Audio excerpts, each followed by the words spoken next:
안녕하세요. 제이조 경영연구소의 제이입니다. 오늘은 기획이 필요한 이유 컨텐츠에서 말씀드린 대로 기획을 잘하는 기술적인 방법론을 소개해 볼까 합니다. 좋은 기획은 복잡게 해서 실패 확률과 범위를 낮춰주고 엣지 있는 의사결정과 생산성 향상에 기여합니다. 뿐만 아니라 조직에서 일한다면 누군가를 설득해야 하는 순간이 있는데 잘 만든 기획은 누군가를 설득할 수 있는 힘이 있습니다. 오늘도 결론부터 말씀드리면 기획력을 높이기 위해선 많이 읽고 많이 생각해보고 많이 써봐야 합니다. 사실 이건 누구나 아는 당연한 이야기입니다.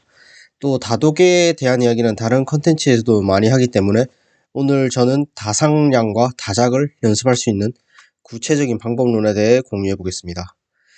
먼저 다상량입니다.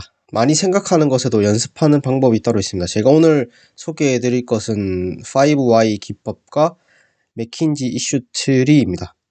5Y 기법은 어떤 사건 또는 문제에 대한 이유를 5번 생각해보며 본질에 접근하는 것입니다. 예를 들면 기획이 왜 중요할까라는 질문에 기획은 실패 확률을 줄여주기 때문에 중요하다라는 답을 할 수 있습니다. 그러면 여기서 또 왜 실패 확률을 줄여줘야 할까라는 질문을 할 수 있고, 이에 대한 대답으로 우리가 도전하는 것들은 하이리스크 하이리턴이기 때문에 리턴을 유지하면서 리스크를 줄이는 것이 기대 효용 또는 기대 수익을 극대화할 수 있는 방법이기 때문이라는 답을 할 수 있죠.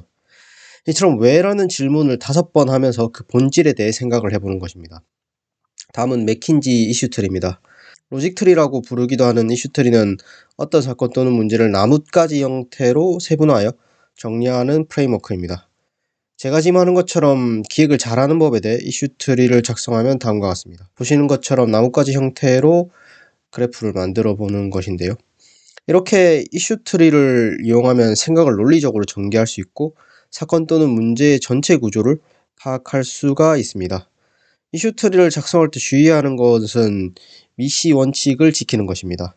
미시란 Mutually Exclusive, Collectively Exhaustive의 약자로 중복되는 것도 빠지는 것도 없다는 의미입니다. 미시 원칙 없이 무작정 가지를 뻗어나가다 보면 마인드맵 같이 되면서 생각이 정리되는 것이 아니라 더욱 복잡해질 수 있습니다. 다음은 다작 연습 방법입니다. 기획서 작성의 정석은 포맷 형태를 갖추는 것입니다. 포맷 형태는 제안 이유, 제안 내용, 상세 내용 및 근거, 기대 효과 순으로 작성하는 것을 말합니다. 사실 다상량을 하다 보면 이는 자연스레 완성됩니다. 5I 기법을 통해 근본적인 문제를 도출하고 이슈트리 형식의 와트리, 하우트리를 작성한 뒤에 그에 따른 기대 효과를 생각해보면 완성입니다. 사실 논리적이라는 것은 어느 정도 정답이 정해져 있습니다. 글쓰기의 정석은 서론, 본론, 결론 순으로 쓰는 것인데 포맷 형태와 비슷하며 기사를 쓸 때 반드시 포함되어야 한다는 육하원칙인 누가, 언제, 어디서, 무엇을, 어떻게, 왜 또한 같은 맥락입니다. 참고로 육하원칙에 얼마나만 포함하면 비즈니스 기획서가 됩니다. 저는 5I 기법, 이슈트리, 미시원칙, 포맷 형태까지 익히면 기획의 정석은 완성되었다고 생각합니다.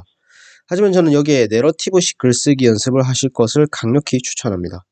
많은 경우 비즈니스 계획서를 쓸 때는 글머리 기호 등을 활용해 개조식으로 쓰거나 PT나 회의가 필요하면 파워포인트를 활용해 슬라이드를 만들곤 합니다. 현재 일하는 회사의 방식이 이렇다면 맞춰야겠지만 그렇지 않다면 또는 그렇다 하더라도 연습할 때는 내러티브식, 그러니까 서술형으로 글쓰기 연습을 하는 것이 좋습니다. 우리가 기획을 잘하려는 이유는 반드시 심사숙고해서 결정하거나 행동해야 하는 영역이 있기 때문입니다. A, B, C 등 잘 정리된 대안의 종합 점수를 평가해 어떤 걸 고를지 정하는 것이 아니라 정말 우리가 해야 하는 것이 A, B, C 중에 있는 것이 맞는지, 우리가 어딜 향해 가고 있는지 등 우선순위와 목표, 기준들을 만들고 점검하는 일이 그렇습니다. 개조식 기획서 또는 파워포인트 회의 자료는 보는 사람으로 하여금 생각을 최소로 하게끔 해줍니다. 직관적으로 내용이 파악되고 빠르게 대안을 평가할 수 있습니다. 제가 아마존 6페이저 컨텐츠에서 말씀드렸다시피 굉장히 효율적인 방식이라 많은 기업에서 선호합니다. 저도 처음 비즈니스 글쓰기를 배울 때는 10장짜리, 20장짜리 문서를 한 장으로 줄이거나 각종 보고서들을 개조식으로 썼습니다. 때문에 제 블로그의 초창기 글들 중 개조식으로 작성된 것을 심심치 않게 볼 수가 있습니다. 또 아직도 회사에서 어떤 프로젝트에 대한 결과 보고서나 매뉴얼을 작성한다든지 책의 내용을 정리하거나 시험을 준비할 때처럼 특정 정보를 빠르게 습득해야 할 때는 여전히 개조식으로 작성합니다. 하지만 기획을 위한 글이나 생각을 정리할 때는 최대한 내러티브식으로 작성하려고 노력합니다. 조직 내 글쓰기 문화가 가장 뿌리 있게 박힌 기업 중 하나인 아마존에서는 2004년부터 파워포인트를 추방했습니다. 모두 글로 표현하고 회의에서도 글로 소통합니다. 개주식 글처럼 핵심만 요약하는 것이 아니라 생각의 흐름이 그대로 담긴 내러티브식으로 작성하는 것이죠. 심지어 하이라이트나 차트, 표 같은 것들도 못쓰게 합니다. 사실 내러티브식 글쓰기는 개주식 글쓰기보다 훨씬 어렵습니다. 간단하게 예를 들면 이런 것입니다. 개주식으로 신시장 진출했다는 위험 요소를 정리하면은 이렇게 간단하게 정리를 할 수 있습니다. 하지만 내러티브식으로 쓰면 이렇게 길게 생각의 흐름을 모두 표현해야만 하죠. 사실 이렇게 예시를 보는 것보다 실제로 한번 써보시면 그 어려움을 바로 알 수 있는데요. 내가 생각이 정리가 되어 있지 않고 논리적이지 않으면 내러티브식의 글은 정말 알아듣기 힘들고 제대로 써지지도 않습니다. 조사가 충분히 되고 전후 맥락을 잘 이해하고 있어야 글이 잘 써지고 읽는 사람도 궁금한 것이 생기지 않습니다. 만약 스스로 잘 모르는 상태에서 글을 쓰면 글에 구멍이 숭숭 나타나게 되고 읽는 사람도 한 번 읽고는 잘 이해하지 못합니다. 때문에 글 쓰는 과정 자체가 사고를 명확하게 하고 근거를 찾아가는 과정이 됩니다. 명확한 사고가 되어 있다면 좋은 글이 나오고 반대로 글을 쓰다 보면 명확한 사고가 가능해지는 것이죠. 게다가 상대방을 내 생각의 흐름에 따라오게 하면서 설득력이 더해지고 우리에게 무엇이 더 중요한지 서로 어떻게 연관되어 있는지를 더 잘 생각하고 이해하도록 유도합니다. 깊이 있게 생각하고 천천히 결정해야 하는 상황에는 매우 적합한 것이죠. 그 어떤 산업보다 빠르게 변화하는 인터넷 산업에서 그 어떤 기업보다도 빠르게 성장한 아마존이 이렇게 느린 방식의 글쓰기를 사용하는 것도 이러한 효과가 있기 때문이겠죠.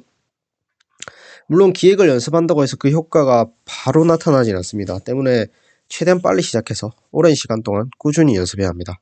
하지만 이를 다시 말하면 남들도 금방 따라할 수 없기 때문에 내가 기획력을 갖춘다면 엄청난 경쟁력이 될 수 있다는 말이기도 합니다. 아마존에서도 강조한 것처럼 비즈니스 커뮤니케이션의 기본은 글쓰기입니다. 글쓰기로 시작해서 글쓰기로 끝납니다. 기획 연습은 단순히 글쓰기 실력뿐만 아니라 사고력을 길러주고 엣진 의사결정을 만들고 생산성을 높여줍니다. 오늘 영상은 여기까지입니다. 끝까지 시청해주셔서 감사합니다.